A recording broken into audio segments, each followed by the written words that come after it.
어휘의 두 번째 파트 바로 빈칸 완성입니다. 빈칸 완성 유형은 어떤 형태의 문제일까요?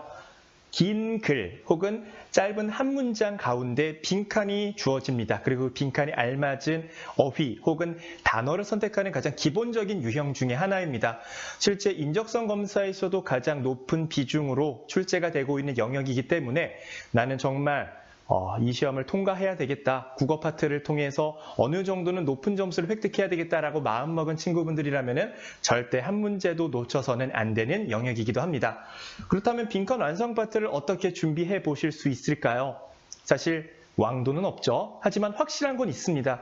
여러분들은 모두 한국어를 모국어로 20년 이상 사용한 모국어 화자입니다.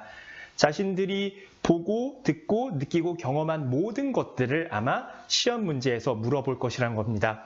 여러분들이 처음 보는 단어, 생소한 단어는 거의 물어보지 않으니까요.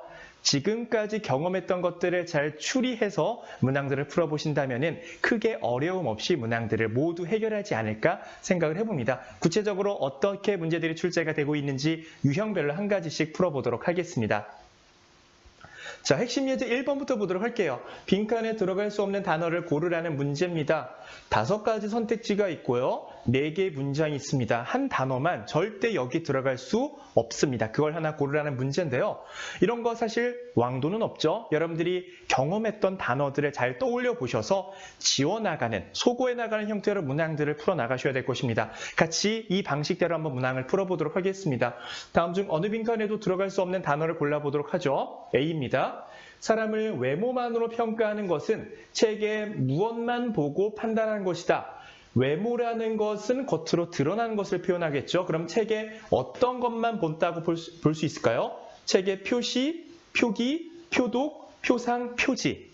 외모라는 것은 눈에 확 보이는 것이겠죠. 마찬가지로 책의 표지와도 같다고 볼 수 있겠습니다. A에는 표지란 단어가 적절하겠네요. 정답이 될 수가 없겠죠. 어렸을 때 키가 자란 만큼 벽에 뭘 해두나요? 표상, 표독, 표기, 표시. 표시해 두신다고 하시죠? 그러면은 5번도 정답에서 제외가 되겠습니다. 영어는 발음과 뭐가 일치하지 않을까요? 영어 발음 표기법이라고 들어보신 적 있나요? 표기란 단어를 제거해 주시면 되겠습니다. 하나 남았네요. 전통 시가에 등장하는 새는 하늘 뭐 한다고요? 의미한다, 표상한다라고 얘기하겠죠? 정답을. 그래서 3번 골라주시면 되겠습니다. 표독이란 단어. 드라마 같은 데서 많이 접해보신 경험이 있을 거야. 너 왜 이렇게 표독스럽냐? 라고도 많이 이야기하곤 하죠. 그래서 정답을 표독, 절대 쓰일 수 없는 게 3번이구나 라는 사실을 알 수 있었습니다. 핵심 예제 두 번째 보도록 하겠습니다. 아까 유형은요. 문장 하나가 주어졌습니다. 하나의 문장에 빈칸이 주어졌다면요. 조금 다른 유형이죠. 쭉 긴 글 가운데 빈칸이 여러 개 뚫어져 있고요. 거기에 알맞은 단어를 순서대로 고르는 형태의 문제입니다. 문제를 해결해 나가는 방식은 아까 전과 완전 동일합니다. 여러분들의 경험치들을 떠올려 볼 필요가 있겠죠. 같이 문항들을 풀어보도록 하겠습니다. 빈칸에 들어갈 말을 골라서 순서대로 바르게 나열한 것을 골라보도록 합시다. 최근에 불안감을 느끼는 현대인들이 점점 많아집니다. 그래서 일종의 사회 문제가 되고 있습니다. 과도한 경쟁의 성과 중심 사회에서 사람들이 타인과 자신을 뭐 한다 그럴까요? 다른 사람과 나를 약화한다, 고뇌한다, 유지한다. 딱 되는 거 하나밖에 없네요. 비교한다라고 하죠. 타인과 나를 비교한다. 그러니까 기억에는 무조건 E가 들어가야 돼요. 따라서 C라고 언급한, A라고 언급한, B라고 언급한 1, 2, 3번은 정답에서 제외가 되겠습니다. 그럼 정답이 4번 아니면 5번이 되겠네요. 그러면 정답이 두 번째 게 D가 맞을지 B가 맞을지 혹은 이게 헷갈린다면 디귿이 H가 맞을지 G가 맞을지 그래도 모르겠다 싶으면 마지막 것만 확인하셔도 충분히 정답을 찾아낼 수 있는 아까 문제보단 조금 더 수월하게 문제를 풀 수 있는 유형이라고 볼 수 있겠습니다. 니은 보도록 할까요? 자, 이것이 심해져 불안감을 느끼는 원인이 되곤 한다. 특히 학업에 대한 고민으로 생긴 과도한 불안이 학업에 집중하는 것을 방해해서 오히려 학업 무엇에 부정적으로 작용할까요? 그럼 정답이 D 아니면 B네요. 학업 고뇌일까요? 학업 수행일까요? 수행능력평가, 수행평가란 말 들어보셨죠? 수행이란 말이 조금 더 적절하겠네요. D가 적절하니까 정답이 4번이구나. 이런 형태로 찾아 나가실 수 있을 것입니다. 단순하게 이 단어 의미가 뭐냐라고 물어보는 것보다 오히려 문제 정답을 찾아가기가 훨씬 더 쉬운 유형이다라고 생각을 하시고 조금 가벼운 마음으로 문항들을 풀어보시면 좋겠습니다.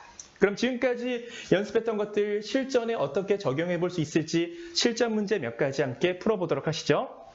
먼저 16번 문제입니다. 좋은 작품을 뭐에서 읽어야 될까요?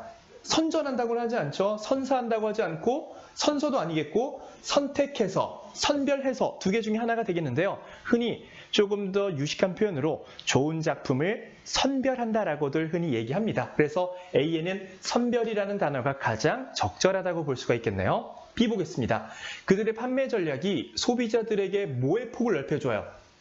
어떤 게 좋은 것인지 어떤 게 나에게 만들 것인지 선택한다 그러죠. 선택의 폭을 넓혀준다는 형태로도 많이 쓰이고 있네요. 1번도 정답에서 제외가 되겠습니다.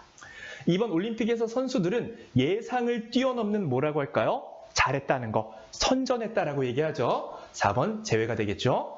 그는 그녀에게 최고의 하루를 선물했다. 흔히 선사했다라고 얘기합니다. 그래서 선서 이렇게 표시하는 거 2번은 절대 쓰일 수 없다는 사실을 알 수 있었습니다. 같이 풀어봤고요. 17번 문항도 같이 한번 해결해 보겠습니다. 그랑 똑같은 형태의 문제죠. 그는 답변을 마친 후에 옆에 있는 사람을 뭐 해서 차를 넘길까요? 이제 다음의 차례는 너야 라고 딱 지목한다 그러죠. 지시하는 것도 아니죠. 야, 나 다음에 너야 지시하는 게 아닙니다. 지목한다 그러겠죠. 2번은 정답에서 제외가 되겠습니다. 새로 들어온 직원에게 업무 내용을 뭐 해야 돼요? 하나하나 알려줘야 되겠죠? 지시해야 됩니다. 그녀는 힘든 상황에서 가족과 친구들의 뭐를 받았던 순간이 큰 힘이 되었습니다. 지탄을 받았다고, 지탄이라는 것은 조금 부정적인 느낌이 강하죠. 그런 것을 받았다고 힘이 되진 않겠죠? 지지를 받았다라고 정답을 찾아볼 수 있겠습니다.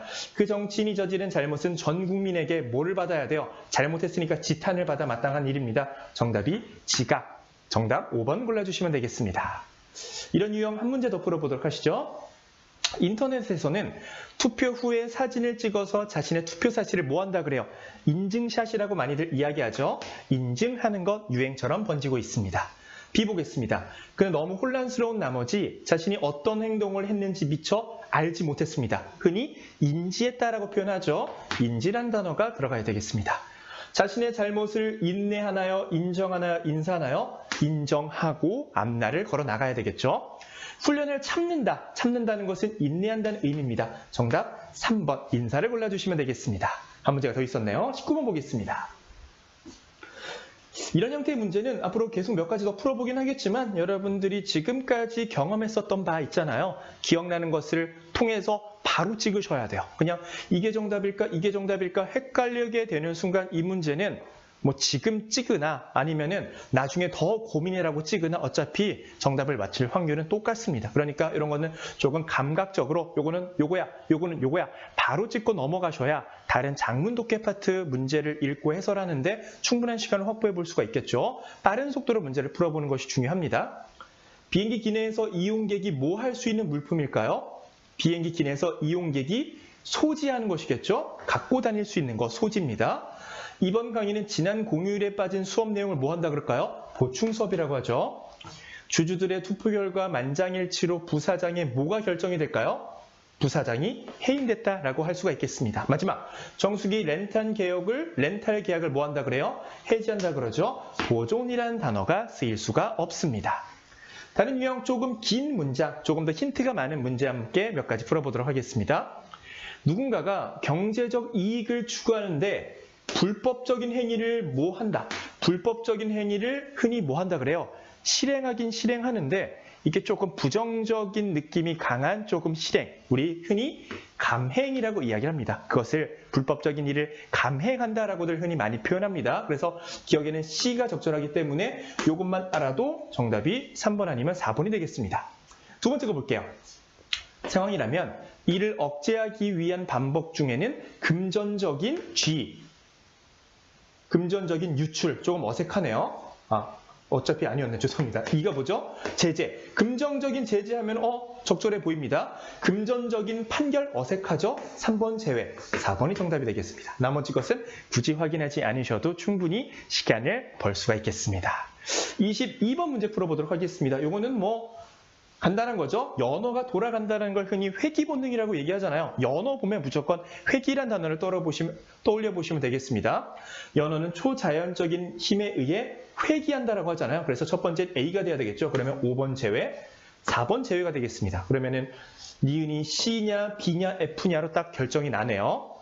과학자들은 이러한 주장이 경험적으로 과학이라는 것은 흔히 뭐가 된다고 하나요? B. 견인이 된다고 하나요? F. 착안이 된다고 하나요? C. 검증이 된다고 하나요? 과학적인 검증이라고 흔히들 표현하겠죠? 정답을 2번으로 골라주시면 되겠습니다. 이렇게 해서 빈칸 유형과 관련된 문제들을 함께 해결해 보았습니다. 여러분들이 지금까지 많이 익혀두셨던 경험치들을 떠올려 보셔서 시간을 최소화한 형태로 문항들을 풀어나가는 것이 중요하다는 사실을 알 수 있었습니다. 다음 파트에서는요. 단순히 단어의 의미만 아는 게 중요하진 않아요. 단어 사이의 관계, 미묘한 차이를 분석하는 형태의 문제가 출제가 되거든요. 그 유형의 문제들을 함께 풀어보도록 하겠습니다.